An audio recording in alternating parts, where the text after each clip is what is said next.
24h/24, 7 jours sur 7, Radio Grand Lac, à Aix-les-Bains et autour du lac du Bourget, votre radio. Sing in English. L'émission où l'on apprend l'anglais en écoutant les tubes de la variété anglo-saxonne avec Sébastien. Hello, c'est Francon, prof d'anglais, is in the place. Bienvenue dans cette nouvelle édition de Sing in English, l'émission où l'on apprend l'anglais à travers les paroles des chansons en langue anglaise que vous aimez. On est ensemble jusqu'à 12h30 et c'est comme ça un mercredi sur deux pour votre plus grand plaisir parce que nous, Radio Grand Lac, on aime vous faire plaisir. Voilà, je rappelle le principe de cette émission. Je sélectionne une chanson du répertoire anglo-saxon et je propose de vous en faire la traduction explication. Je dis bien explication parce qu'on peut trouver des traductions sur le net comme des traductions automatiques, mais bien souvent, ça ne veut pas dire grand-chose, explication, car il y a toujours une partie interprétation personnelle dans une chanson. Et voilà pourquoi je suis là, pour vous aider à comprendre les mots et le sens que l'auteur a voulu donner à sa chanson. Alors aujourd'hui, je vous ai sélectionné une de mes chansons préférées. C'est peut-être ma chanson préférée. C'est une chanson de Otis Redding qui s'appelle Sitting on the Dock of the Bay. Alors, Otis Redding, vous connaissez pas forcément, puisque c'est quelqu'un qui a vécu il y a longtemps et qui est mort il y a longtemps. Otis Redding, il est né en 1941, c'est un chanteur noir américain qui est mort en 67, donc il est mort, il avait 26 ans, donc il n'a pas eu le temps d'en faire beaucoup, mais il a fait notamment cette chanson-là qui s'appelle Sitting on the Dock of the Bay, qui est très très très connue et qui a amené de nombreuses reprises. En fait, il est mort tôt parce que lui et son groupe, en fait, ont eu un accident d'avion. Et qu'il y a eu un seul survivant, un des musiciens, mais c'était pas, voilà. Un seul musicien s'en est sorti et pas Otis Redding. Après sa mort, de nombreux artistes lui ont rendu hommage. Il y a eu beaucoup de reprises, les Rolling Stones, Aretha Franklin, Janis Joplin, Tina Turner, même Johnny Hallyday a repris des chansons de Otis Redding et puis d'autres lui ont rendu hommage avec des chansons, c'est-à-dire qu'ils ont écrit des chansons qui parlaient de lui, notamment Wilson Pickett, les Doors, Paul Young, et même plus récemment Jay-Z et Kanye West. C'est vraiment quelqu'un qui a marqué la soul music, comme on dit, et qui a marqué son époque et qu'on écoute encore aujourd'hui. En tout cas, moi, je l'écoute avec grand plaisir. Otis Redding, Sitting at the Dock of the Bay, chanson de 1968 avec une ambiance très relaxe, très cool, très lay-back. Jean-Pierre, allons-y. Sitting at the Dock of the Bay, Otis Redding. Écoutons cette chanson.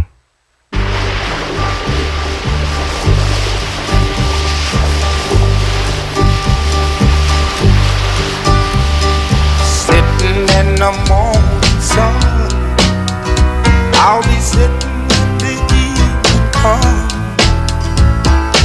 watching the ships roll in, then I'll watch them roll away again. Yeah. Sitting on the dock of the bay, watching the tide roll away. Just sitting on the dock of the bay, wasting time. I left my home in Georgia, headed for the Frisco Bay.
Radio Grand Lac, votre radio.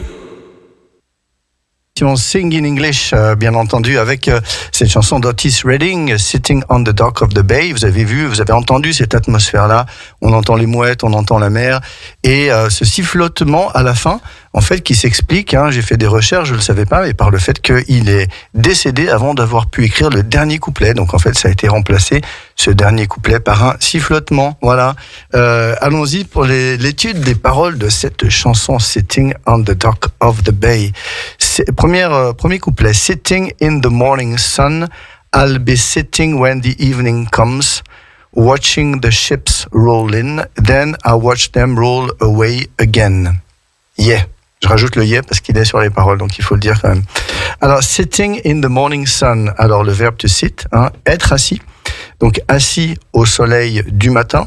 Alors, attention, je fais une première précision. Il y a deux verbes en anglais. Il y a sit down pour le verbe s'asseoir et il y a le verbe sit tout seul qui veut dire être assis.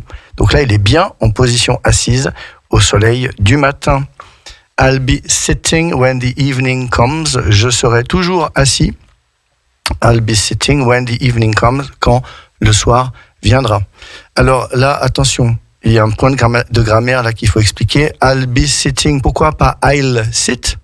I'll be sitting, donc il rajoute le ing pour montrer justement le fait que c'est une action qui dure un certain temps. Je serai toujours assis, je serai encore assis quand le soir viendra.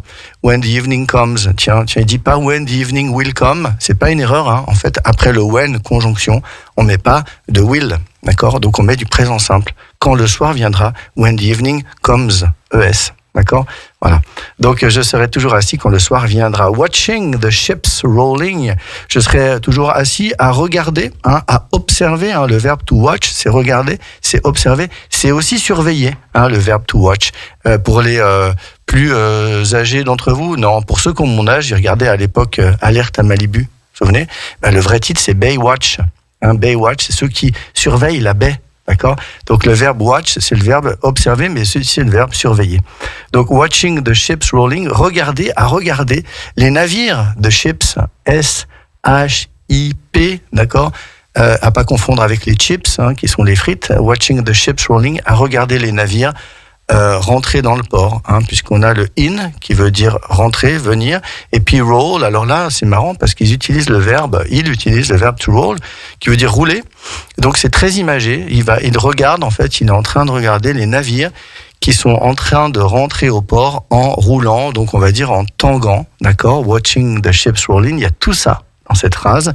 Then I watch them roll away again. Ensuite, je les regarde s'éloigner, parce que là ici c'est roll away, donc vers l'extérieur, vers le loin. Je les regarde s'éloigner, toujours pareil, en roulant again. Donc on est très imagé dans cette première partie, assis là-bas à regarder des bateaux qui rentrent au port, qui sortent du port. Voilà. I'm sitting on the dock of the bay, watching the tide roll away. I'm just sitting on the dock of the bay, wasting time. Donc là, c'est le refrain. I'm sitting on the dock of the bay. Je suis en position assise sur le dock, sur le ponton, sur le quai de la baie, d'accord? Donc il est au port en fait, et il observe. Watching the tide roll away, à observer the tide. Alors ça, je sais pas si c'est un mot que vous connaissez. T-I-D-E. The tide, c'est la marée. D'accord? Donc, à regarder la marée, qu'est-ce qu'elle fait la marée? Elle roll away, d'accord? Donc là, elle va descendre, elle va partir, d'accord? Mais toujours pareil, en roulant, d'accord? C'est-à-dire en faisant des petits roulis. Donc, il regarde la marée qui descend, d'accord? Qui se retire, d'accord? En faisant des rouleaux. I'm just sitting on the dock of the bay. Je suis juste assis, en position assise sur le quai de la baie. Wasting time. Donc là, c'est le verbe to waste. W-A-S-T-E, qui veut dire perdre, d'accord? Donc à perdre du temps. Donc nous, plutôt, on dirait à tuer le temps. Voilà. Donc le voilà, il est là, il y a les mouettes, il y a la mer, il y a les bateaux, il y a le soleil, et puis lui, en fait, il est juste là à tuer le temps. Écoutons cette première partie.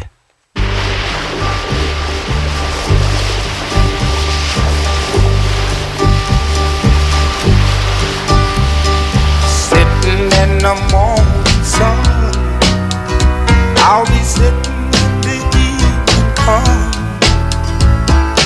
watching the ships roll in. Then I watch them roll away again. Yeah. I'm sitting on the dock of the bay, watching the tide roll away. Just sitting on the dock of the Wasting time, donc à perdre du temps ou à tuer le temps, d'accord ? Donc on a bien compris, il a placé ici l'action sur ce quai de la baie. Mais à quel endroit ? On va voir ça tout de suite. Deuxième partie. I left my home in Georgia, headed for the Frisco Bay, 'cause I've had nothing to live for. It looked like nothing's gonna come my way. Donc, I left my home, j'ai quitté ma maison, c'est le verbe to leave qui est mis au passé. Donc là, il nous explique comment il est arrivé sur ce quai, d'accord ? Et ben, comment il est arrivé ? Il a laissé sa maison, il a quitté sa maison in Georgia. Donc, Georgia, c'est l'État de Géorgie, aux États-Unis. J'ai quitté ma maison en Géorgie. I left my home in Georgia, headed for the Frisco Bay. Alors ici, donc vous connaissez la tête, the head, H-E-A-D. Eh ben, il y a aussi le verbe to head, d'accord, qui veut dire se diriger. Donc headed for the Frisco Bay, se diriger, pour me diriger, je me suis dirigé vers la baie de Frisco. Bon, c'est quoi Frisco ? En fait, c'est un diminutif, voilà, pour San Francisco. Donc il est parti de Géorgie et puis il s'est dirigé, il a pris la direction de la baie de San Francisco, headed for the Frisco Bay. 'Cause I've had nothing to live for, donc le because est devenu cause, ça va plus vite. I've had nothing to live for, je n'ai aucune raison de vivre, je n'ai aucun but dans la vie. I've had nothing to live for, donc on notera ici le verbe to live, vivre, mais to live for, donc vivre pour, dans quel but, d'accord ? Donc ici, lui il nous dit qu'il n'a rien, il n'a pas de but dans la vie. It looked like nothing's gonna come my way.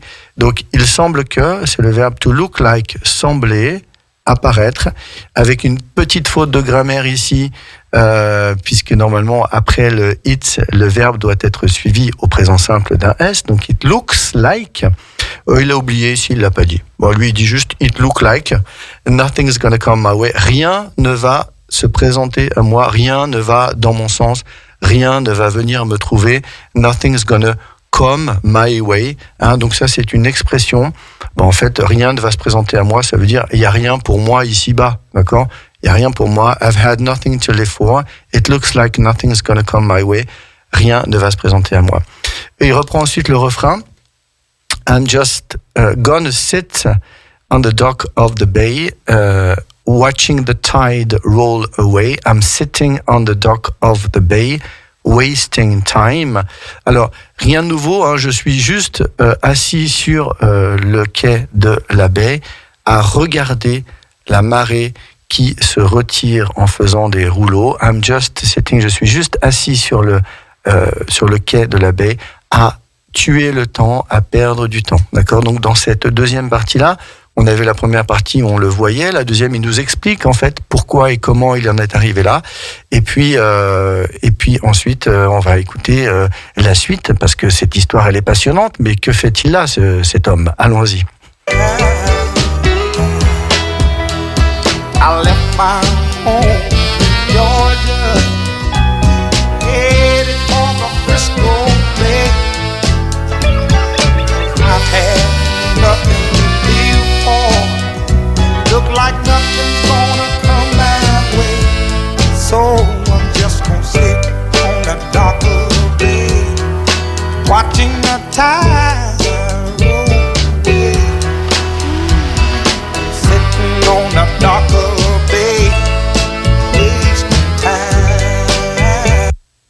Wasting time, voilà, nous c'est pas notre cas parce qu'on apprend des mots de vocabulaire et on apprend un petit peu cette chanson. Partie suivante, donc c'est le pont, the bridge, où ça va casser un petit peu le rythme. Look like nothing's gonna change, everything still remains the same. I can't do what 10 people tell me to do, So I guess I'll remain the same. Alors, il utilise de nouveau le verbe look like, c'est le verbe look suivi de la préposition like, qui veut dire il semble que, et une fois de plus sans le conjuguer, puisque normalement il aurait dû dire it looks like, mais là pour aller plus vite il dit simplement look like. Nothing's gonna change, rien ne va changer à sa situation, qui est donc le fait que rien ne vient vers lui et qu'il n'a rien à faire. Everything still remains the same, tout demeure pareil, tout reste pareil, d'accord? Donc on a le verbe to remain, R-E-M-A-I-N, qui veut dire rester ou demeurer, et puis the same, S-A-M-E, donc on a le même ou la même chose. Donc tout reste toujours pareil, d'accord? Everything still remains the same. I can't do what 10 people tell me to do.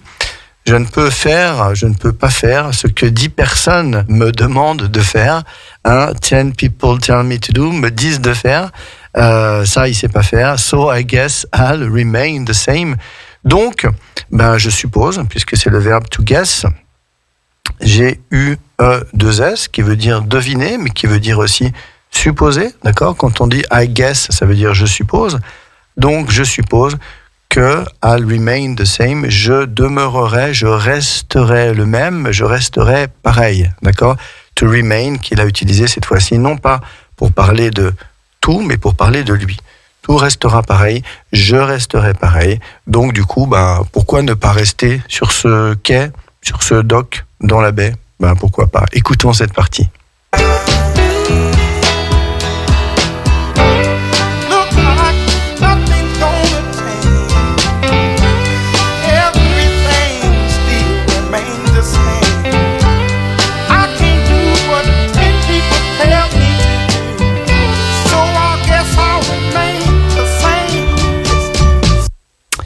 Yes, so I guess I'll remain the same, avec une jolie diphtongue. La diphtongue, vous savez, c'est 2 sons, en fait. Et les voyelles diphtonguées sont des voyelles qui ont 2 sons. Donc ça, c'est remain, c'est A-I, remain, the same.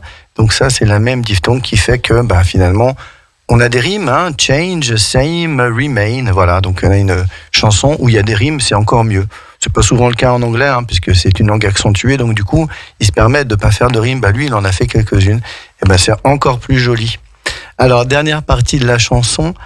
Sitting here, resting my bones, and this loneliness won't leave me alone. Listen, 2,000 miles I roam, just to make this dock my home. Voilà. To make, c'est la même diphtongue, c'est la diphtongue ache. AI, pardon. Sitting here, resting my bones. Donc, assis ici, il est toujours assis. Resting my bones, alors vous connaissez bones, ce sont les os, d'accord? B-O-N-E. Ici, il parle plutôt de sa carcasse, puisque nous, on dirait pas tellement. Le verbe to rest, c'est le verbe se reposer ou prendre du repos. Donc, assis ici, à reposer mes os. Bon, en français, ça passe moyen, donc à reposer ma vieille carcasse, peut-être ce serait plus joli, ou en tout cas plus ce qu'on dirait nous, sitting here, resting my bones, assis ici, à reposer ma carcasse, and this loneliness won't leave me alone, et cette solitude, loneliness, donc c'est le verbe, c'est le nom, loneliness, qui veut dire la solitude, qui vient de l'adjectif lonely, won't leave me alone, ne va pas me laisser tranquille, ne va pas me lâcher. Leave me alone, ça veut dire lâche-moi, ça veut dire laisse-moi tranquille. Ici, il parle à cette solitude ne va pas me laisser tranquille. Won't leave me alone. Listen, 2,000 miles I roam, donc 2000, d'accord? Miles, 1000, donc 2000 milles. Ça fait un peu bizarre en français, mais c'est le mile, en fait, c'est l'unité de mesure qu'ils utilisent, qui correspond à peu près à 1,5 km, allez, on va dire ça.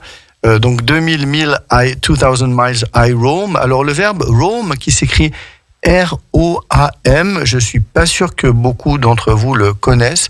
Ça veut dire traîner, ça veut dire errer, ça veut dire déambuler. D'accord? To roam, to roam in Rome, donc c'est la même prononciation que la ville italienne Rome, d'accord?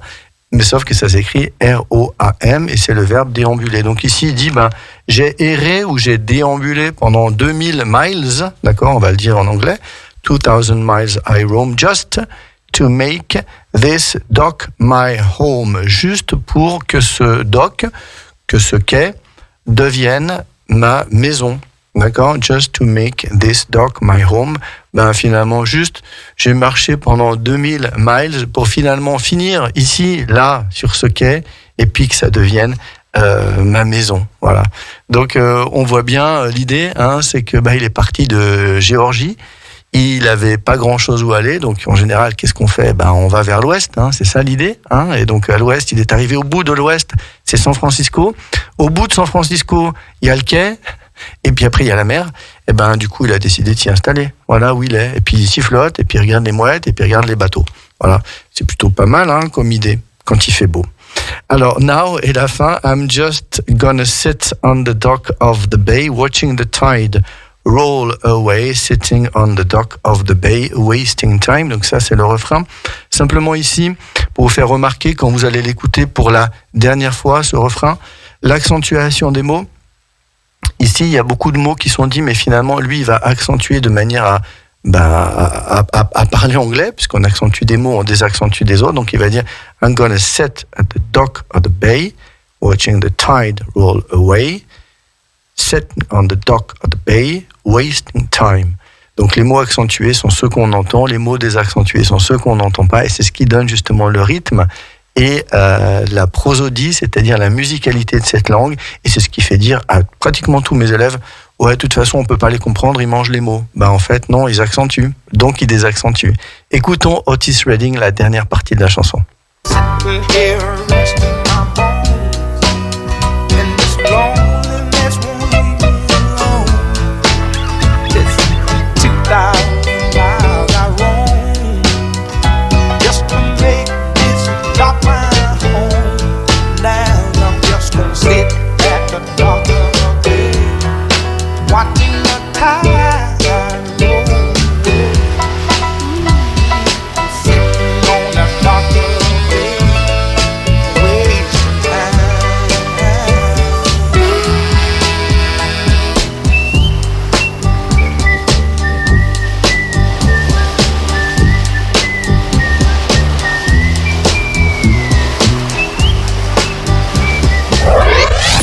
Radio Grand Lac, à Aix-les-Bains, votre radio.